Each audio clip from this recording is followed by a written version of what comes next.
Note करते चलेंगे आप लोग। नगर पालिका एक्ट 2009 में धारा नंबर 3 की अगर बात करें, 3 से लेके अध्याय 2 में, जहां नगर पालिका का आप लोगों का गठन और प्रशासन है, तो सबसे पहले हम लोग क्या करेंगे, परिसीमन करेंगे। जब परिसीमन करेंगे तो हमें उपबंधों में क्या मिलेगी, छूट मिलेगी, और उपबंधों में छूट मिलेगी तो फिर हम नगर पालिका का गठन करेंगे, और नगर पालिका गठन करेंगे तो नगर पालिका का आप लोगों का क्या होगा, संरचना होगी, और फिर नगर पालिका की क्या होगी, पदावधि होगी। जब नगर पालिका की हमारे पास में क्या होगी, पदावधि होगी, तो ध्यान रखें आप लोग, नगर पालिका का फिर प्रशासन है नगर पालिका में ही हो जाएगा।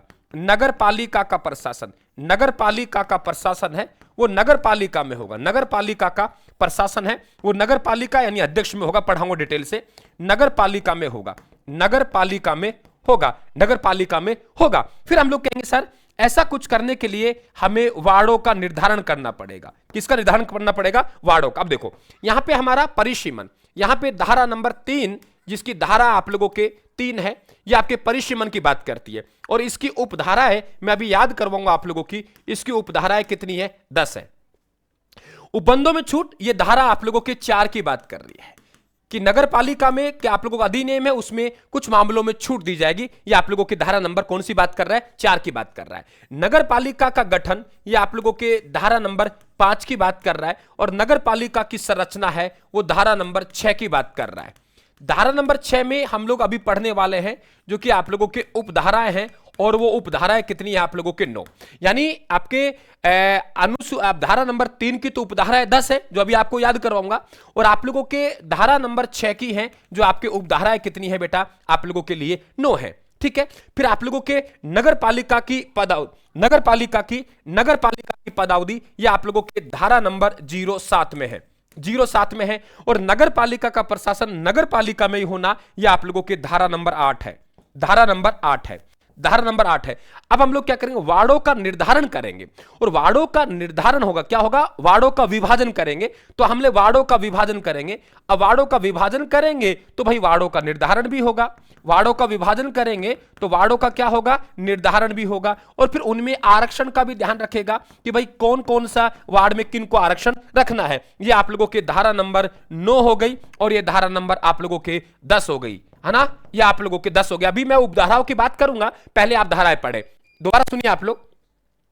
हमें परिसीमन करना है, लाइन लिख सकते हैं आप लोग, हमें परिसीमन करना है, हमें सब करवा दूंगा निश्चिंत रहिए। हमें परिसीमन करना है तो कुछ उपबंधों में हमें छूट देनी होगी, और उपबंधों में छूट देंगे तभी हमारे भाई बाबू नगर पालिका गठन होगा, और नगर पालिका गठन होगा तो ही फिर नगर पालिका की संरचना होगी, और जब संरचना होगी तो हमें पदावधि होगी, और जब पदावधि होगी ना तो ही नगर पालिका का प्रशासन नगर पालिका में होगा। ध्यान रखें, वार्डों का विभाजन करेंगे, और वार्डों का विभाजन करेंगे तो वार्डों का निर्धारण होगा, और आरक्षण का भी ध्यान रखेंगे, कौन से वार्ड में किसको क्या आरक्षण देना है। पहले तो मुझे बताइए, ये आप लोगों के धारा नंबर 3 से और धारा नंबर 10 आपके दिमाग में बैठी कि नहीं बैठी? अगर ये दिमाग में बैठी तो फिर मैं धारा 3 की आपसे 10 उपधाराओं की बात करूं, और धारा 6 की 9 उपधाराओं की बात करूं।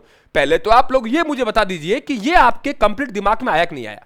फिर आप लोग परिसीमन होगा, गुरुजी परिसीमन होगा तो हमें कुछ उपबंधों में छूट चाहिए, यानी जो अधिनियम है उस अधिनियम के कुछ उपबंधों में छूट चाहिए, और उपबंधों में छूट दे दो, हम कल ही नगर पालिका गठन कर देंगे, और नगर पालिका गठन कर देंगे तो फिर नगर पालिका में कौन कौन से मेंबर होगी उसकी संरचना कर देंगे, और फिर देखते हैं कितने दिन आप लोगों के क्या है कार्यकाल है, और नगर पालिका का प्रशासन नगर पालिका में ही होगा। और गुरुजी वार्डों का विभाजन भी हम लोग कर देंगे, और वार्डों का विभाजन नहीं सर, हम लोग वार्डों का निर्धारण करके आरक्षण की व्यवस्था कर देंगे। ये याद हो गया?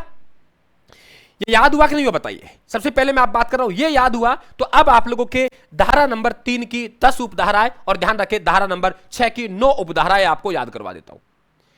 ये तो एक झटके में निकालो इसको, एक झटके में कि सर परिसीमन होगा तो उपबंधों में छूट चाहिए, उपबंधों में छूट मिलेगी तो नगर पालिका गठन होगा, नगर पालिका गठन होगा तो नगर पालिका की संरचना होगी, और संरचना होगी तो नगर पालिका की पदावधि होगी, और नगर पालिका का प्रशासन नगर पालिका में ही होगा। वार्डों का विभाजन होगा तो गुरुजी वार्डों का निर्धारण और आरक्षण होगा।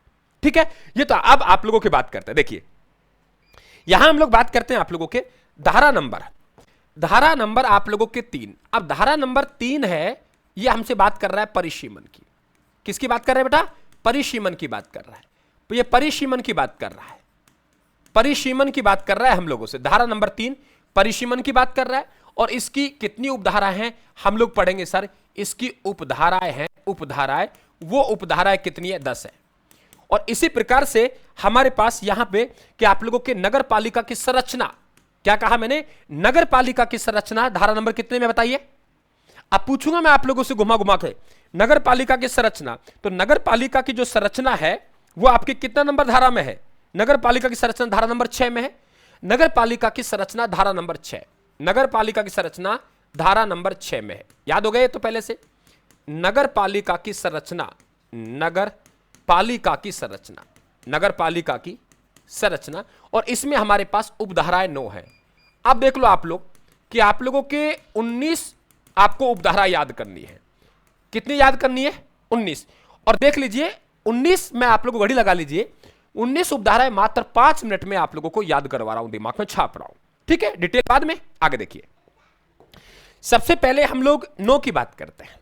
9 में आप लोग यहां पे धारा नंबर 091, एक बार क्रमांक डाल लें आप भी, 092 क्रमांक डाल लें बेटा, 061, 062 और 063, 064, 065, 066, 067, 068, 069। ठीक है, आप लोगों के 9 हैं।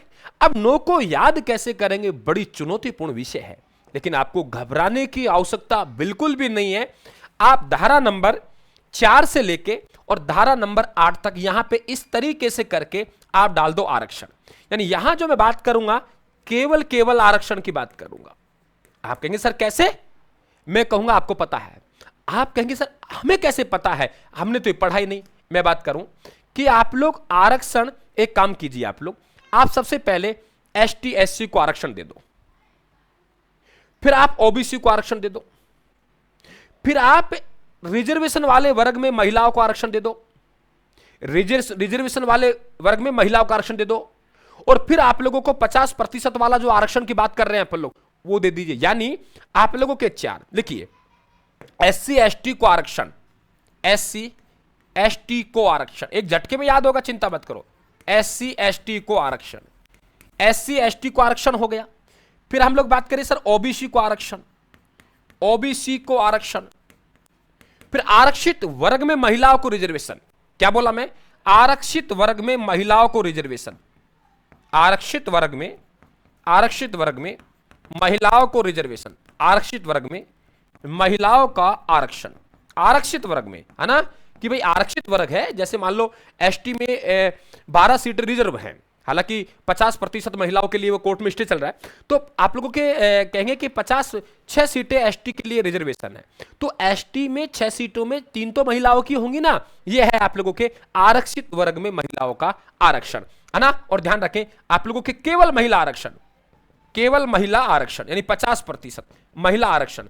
और ये आरक्षण की तिथि कब तक होगी? आरक्षण की अवधि जिसके लिए अनुच्छेद हम 334 की बात करेंगे भारतीय संविधान का, है ना। और फिर इन सदस्यों का निर्वाचन कैसे होगा? मुझे बता दो, आपको कुछ करने की आवश्यकता पड़ी क्या? ईमानदारी से कहना, आपको यहां कुछ करने की आवश्यकता पड़ी क्या? कुछ नहीं करना ना। एससी एसटी को रिजर्वेशन, ओबीसी को रिजर्वेशन, एससी एसटी में महिलाओं को रिजर्वेशन, और आप लोगों के फिर ओनली महिलाओं को रिजर्वेशन, और फिर इनका निर्वाचन, रिजर्वेशन की अवधि, और फिर आप लोग करेंगे कि आप लोगों का निर्वाचन। ठीक है, अब बचा आप लोगों के यहां, यही तो बचा। मैं कह रहा हूं आपसे, इसमें किसी बच्चे को दिक्कत है क्या? मैंने कुछ नहीं किया, मैंने रिजर्वेशन की बात की है। नगर पालिका की संरचना 06 धारा में मैं धारा लेकर 4 से लेकर 8 तक पहुंचा रिजर्वेशन की, और आपके 9 में मैंने लिख दिया निर्वाचन। 9 में क्या लिख दिया मैंने? निर्वाचन लिख दिया। कोई दिक्कत आप लोगों को? 3 बचे। हम किसकी बात करें? संरचना की। तो सबसे पहले आएगा नगर पालिका के सदस्य, नगर पालिका के सदस्य। फिर कह रहा हूं वार्डों की संख्या का निर्धारण, वार्डों की संख्या का निर्धारण, वार्डों की संख्या का, वार्डों की संख्या का निर्धारण, वार्डों की संख्या का निर्धारण। और ध्यान रखें सीटों का बंटवारा, सीटों का निर्धारण। मैंने सबसे कहा वार्डों की संख्या, और फिर कह रहा हूं मैं आप लोगों को सीटों का निर्धारण, सीटों का निर्धारण। आप मुझे बताओ कि ये नो की नो उपधाराएं आपके दिमाग में आनी कि सर नगर पालिका के सदस्य हैं, वो नगर पालिका के सदस्यों के लिए पहले हम लोग वार्डों का निर्धारण करेंगे और वार्डों का निर्धारण करके फिर हम सीटों का निर्धारण करेंगे कि भाई ये एसटी के लिए, ये एससी के लिए, ओबीसी के लिए। फिर हम लोग इनकी रिजर्वेशन की बात करेंगे। आपकी पहली बार एससी एसटी की रिजर्वेशन की बात करेंगे, फिर हम ओबीसी की रिजर्वेशन की बात करेंगे, फिर आपके आरक्षित वर्ग में महिला रिजर्वेशन की बात करेंगे और आपके कुल महिला रिजर्वेशन की बात करेंगे। इसके बाद आरक्षण की अवधि क्या होगी और ध्यान रखें आप निर्वाचन क्या होगा। मैं कह रहा हूं धारा 6 की आप लोगों के 9 उपधाराएं आपको बताओ याद हुई कि नहीं, ईमानदारी से कहना, आप लोग लिख लीजिए, ठीक है। 9 उपधारा। अब इधर देखिए हम लोग यहां पे कि आप लोगों के परिसीमन। अब देखो यहां पे हमारे पास 10 उपधाराएं, कितनी है बेटा? 10 है। जब ये याद हो गया तो आपको अपने आप में वेरी इंपॉर्टेंट आप लोगों को एक यहां से हम लोग कहेंगे आप लोगों को एक बल मिलेगा, एक ताकत मिलेगी कि सर हां वाकई हम लोग नगर पालिका एक्ट को पढ़ सकते हैं। नगर पालिका एक्ट की धाराएं हम चुटकियों में याद कर सकते हैं। जब आप मात्र 10 मिनट की क्लास में हमें यहां पे 24 धाराएं याद करवा देंगे गुरुदेव, तो हम क्यों नहीं कर सकते? हम क्यों नहीं कर सकते? तब आप कर सकते हैं तो हम क्यों नहीं कर सकते? ये ध्यान रखें आप लोग। अब चलें आगे। देखो सबसे पहले लिखेंगे परिसीमन। आपके धारा हुई धारा 031, याद करवाओ चिंता मत। धारा 31, धारा 032, धारा 33, धारा 34, धारा 35, धारा 36, धारा 37, धारा 38, धारा 39 और धारा 310, यही है।